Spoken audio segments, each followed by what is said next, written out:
All right, folks, gearing up for the SIE exam. Let's do it. I'm pumped for this deep dive into equity securities. Chapter 1, the foundation. That's all about stocks. Right. Yeah. Heartbeat of the investment world, you know? But what makes them so special? Why are people always buzzing about stocks? Well, think about it this way. Okay. Some people rent an apartment, happy as can be, Right. but others, they dream of owning their place. That sense of ownership. Exactly. Stocks are like that dream, but in the financial world, Instead of being a tenant. you become an owner, part owner of a company sharing in its successes. And the struggles, too. It's got to be realistic. Of course, of course. So that's stocks, ownership, equity. And then the more, I don't know, stable option. Yeah. Bonds. Bonds are like being the bank. The lender. Right. You lend money, expecting those interest payments, getting your principal back. That's exciting, maybe, but definitely steadier. For sure. So bonds are debt, stocks are equity. One's a loan, one's a piece of the pie. Nicely put. And that's why we love Team Alpha SIE Exam Mastery, Breaking down these concepts. making it crystal clear. And speaking of clarity, ready for a little pop quiz? SIE style, of course. Hit me. I think I'm ready. Okay, let's see. Which of the following represents ownership in a corporation? Oh. Bond, B, stock, C, commodity, or D, futures contract? Okay, this one seems pretty straightforward. Ownership equals equity equals B stock. Nailed it. Piece of cake. See, you're on your way to mastering this exam. Absolutely. But let's dig a little deeper, shall we? Sure. Into the language of stocks. Have you ever heard of authorized, issued, and outstanding shares? Oh, yeah. Those tripped me up for a while. It's a lot to keep track of. It's like trying to tell triplets apart, you know? I get it. Think of it like baking cookies. Baking cookies. Okay, I'm listening. You've got enough dough for 1,000,000 cookies, right? 1,000,000 cookies. That's your authorized shares. The potential. But you might only bake, say, 500,000 today. Okay, 500,000. Those are your issued shares. The ones actually out in the world. Ready to be enjoyed. Now imagine you eat a few yourself or put some aside. For quality control. Of course. The remaining cookies, those are your outstanding shares. Okay, outstanding. So what's left after some have been enjoyed? Exactly. It's all about how many are truly in the hands of, well, investors in this case. So outstanding shares, that's like issued shares minus any the company has repurchased. Precisely. Treasury stock buybacks ring a bell. Yes, they do. Yeah. It's all about knowing how many shares are truly out there. Right. Ready to test that knowledge. Bring on the quiz. All right. ABC Corporation, they're authorized to issue 1,000,000 shares. Okay, 1 million. They've issued 700,000 and bought back 50,000 as treasury stock. So issued minus treasury stock. How many shares are outstanding? Let's see, 700,000 issued minus 50,000. That leaves 650,000 outstanding shares. Boom. You make it look easy. All thanks to those delicious cookie analogies. The SIE exam loves to test this, so it's good to have it clear. Absolutely. That's why Team Alpha SIE Exam Mastery is here. To help you ace it. Breaking it down so you don't have to sweat it. Now let's zoom out a bit. Talk about how stocks are categorized. Okay, how do we sort them? By their market capitalization. Market cap. It's like a sports league. You've got your large cap stocks. The big players. Seasoned veterans, like your Apples, Microsofts, Amazons of the world. Household names. Proven track records, massive market value. So large cap, the giants. Then you've got your mid-cap stocks. Mid-cap. Companies on the rise, strong growth, maybe not household names yet. Potential to move up to the big leagues. Exactly. And then, of course, you've got your small-cap stocks. Small cap, the underdogs. Often younger companies, emerging industries. Higher risk, but higher potential reward, too. Exactly. They might not have that long track record. But they can be exciting. Right. And then there's one more category we need to talk about. Is this penny stocks? Penny stocks. The Wild West of the stock market. Uh-huh. For the SIE exam, you need to know they're defined as unlisted securities, trading at less than $5 per share. So that low price, it attracts a certain type of investor, right? You could say that, but they also come with a lot of risk. High risk, high reward. Something like that. The SEC requires a risk disclosure document before anyone can even buy or sell them. It's like a warning sign. Exactly. Penny stocks can be very volatile, susceptible to manipulation. So definitely do your research. The SIE exam will test your knowledge on this. Okay, good to know. Penny stocks, high risk, read that document. Ready for another question? Absolutely. What is the defining characteristic of a penny stock, according to the SEC? All right, the defining characteristic. Is it A, low trading volume, B, listed on a major exchange. C, priced under $5 and not listed on a major U.S. exchange. Or D, pays a high dividend. Okay, well, we know it's about that low price. Right. And being unlifted. Right. So it has to be C. Yes, that's exactly right. Another one down. See, you're getting the hang of this. Team Alpha SIE Exam Mastery is making this way too easy. That's the goal. Now let's talk about what it really means to be a stockholder. Beyond just owning a piece. It's about shareholder rights. Ooh, shareholder rights. Does that mean I get a throne in the boardroom?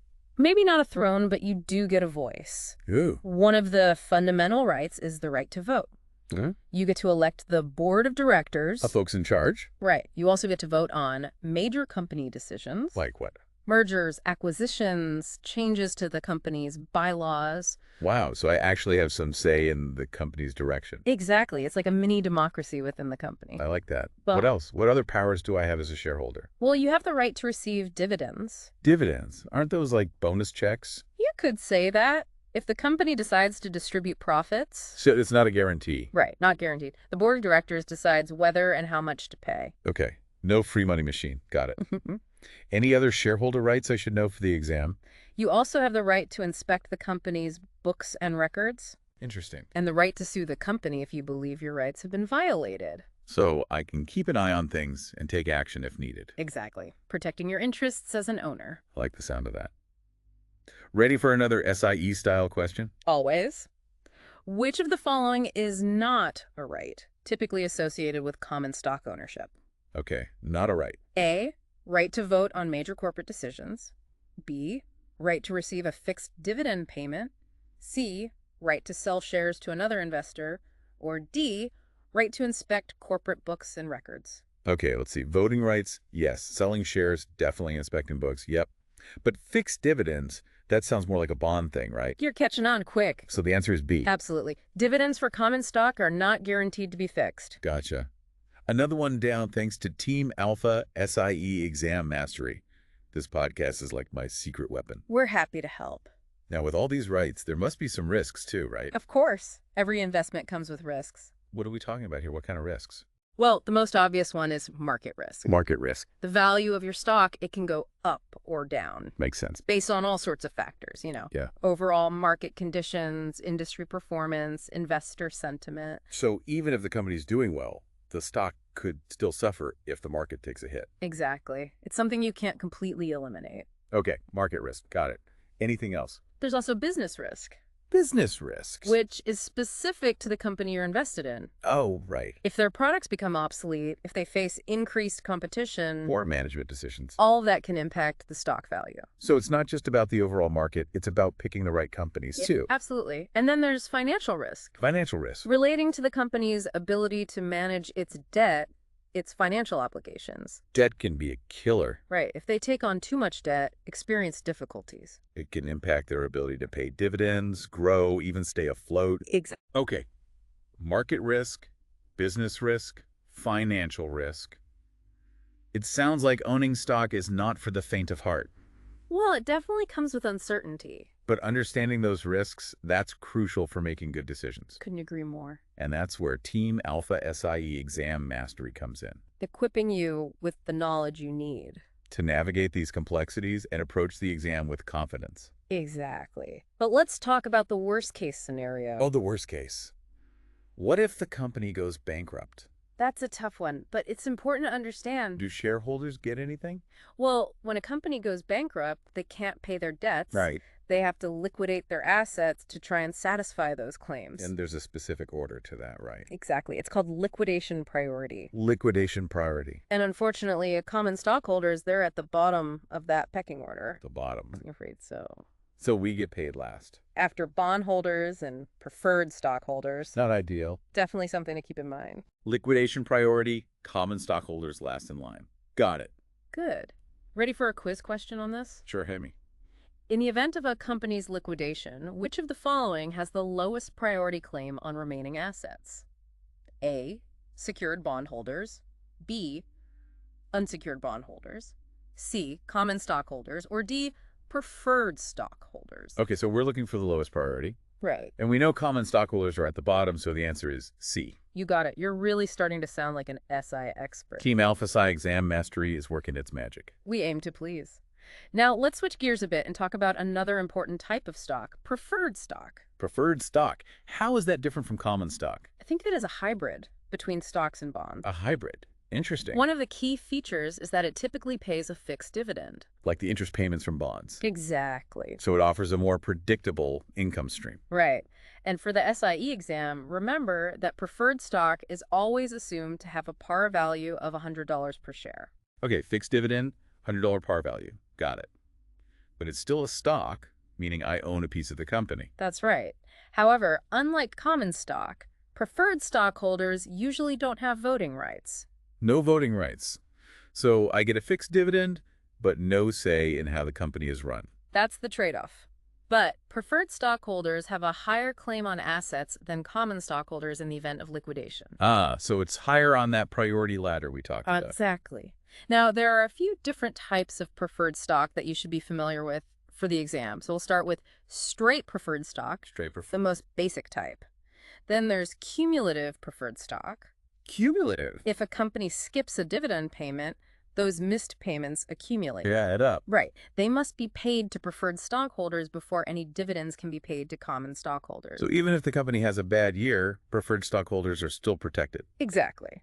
Then we have callable preferred stock. Callable.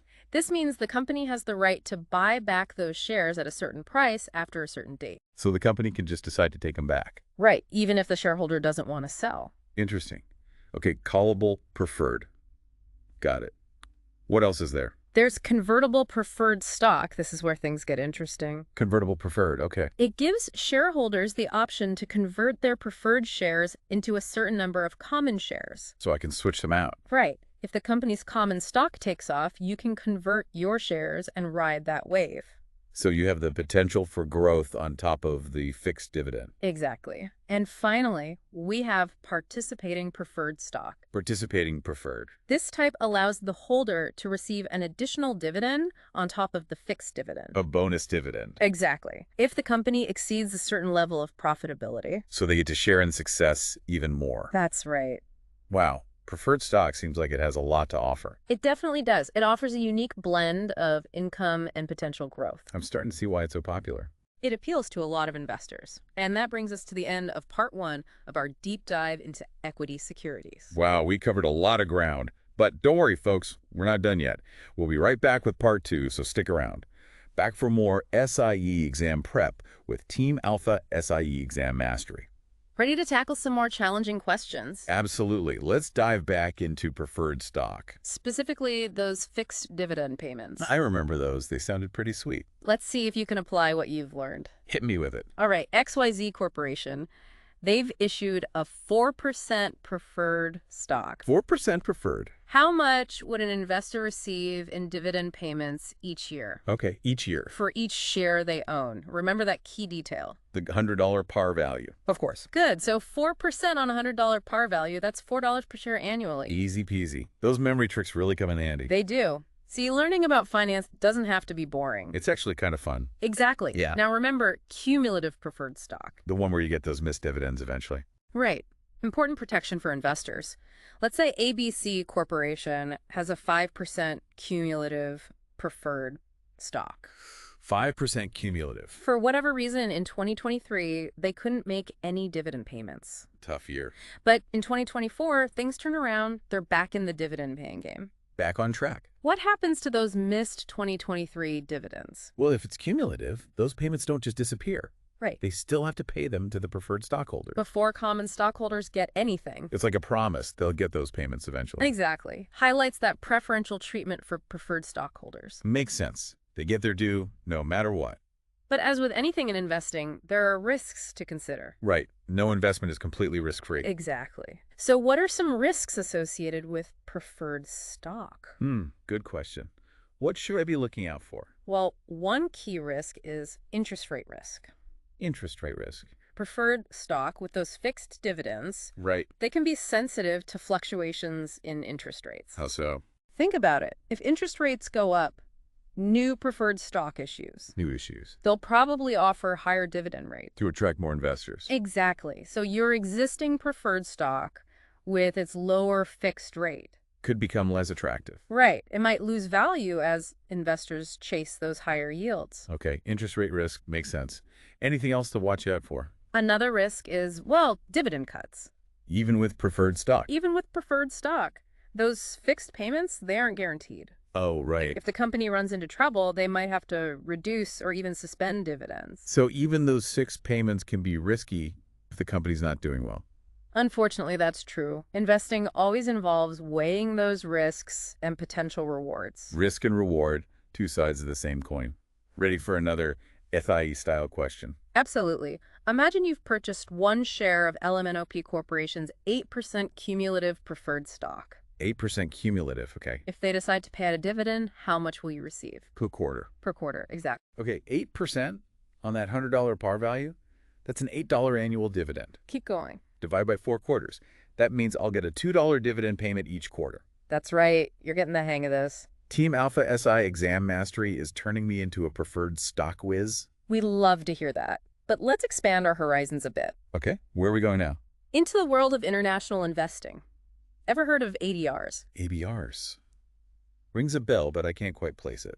ADRs, or American Depository Receipts. American Depository Receipts. They're a way for U.S. investors to invest in foreign companies. Without having to go through foreign exchanges. Exactly. ADRs are certificates issued by U.S. banks. Oh. They represent ownership of shares in a foreign company. So they trade on U.S. exchanges. Right. Makes them much more accessible to us. That's convenient. Yeah. Getting a taste of the global market without all the hassle. Diversifying your portfolio geographically. Sounds good. But I'm guessing there are risks. Of course. No investment is without risk. What kind of risks come with ADRs? One key risk is currency risk. Currency risk. The underlying company, their financials are in a foreign currency. Right. So those fluctuations in exchange rates, they can impact the value of the ADR. So even if the company's doing well, a strong U.S. dollar could hurt my returns. That's right. And a weak dollar could boost them. It's all about those exchange rates. Okay, currency risk. Got it. Anything else? You also have political risk. Political risk. If that foreign country, where the company's based, experiences instability. Or unfavorable policies. That could also impact the ADR's value. So do your research, understand the company, and the country it's in. Very important. Now let's test your ADR knowledge. All right, bring it on. Which of the following is not a risk typically associated with investing in ADRs? Okay, not a risk. A, currency risk, B, inflationary risk, C, political risk, or D, interest rate risk. Okay, we talked about currency risk, political risk, and interest rates can impact everything, right? But inflationary risk, that doesn't seem directly tied to ADRs. So I'm going with B. You are absolutely correct. Inflationary risk is a broader economic concern, not specific to ADRs. Another one down. Team Alpha SIE Exam Mastery is making me feel like a financial expert. That's what we're here for.